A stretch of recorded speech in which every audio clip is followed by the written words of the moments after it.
倒入豆腐鸡蛋液，咱们全程开大火，这样鸡蛋液会快速的定型。晃动一下锅子，让它们受热均匀。煎到一面金黄之后，翻面煎另一面。有的人喜欢默默的看视频，但是他会双击，给个红心鼓励一下，这样的人最善良了，一定能够幸福发大财。一直把豆腐和鸡蛋煎到8面金黄，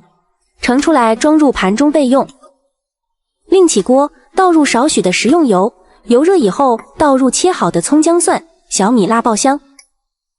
再倒入豆腐鸡蛋，翻炒几下炒出香味，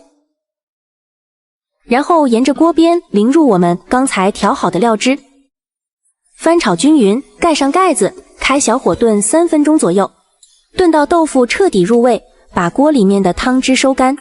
最后加入切好的韭菜翻炒5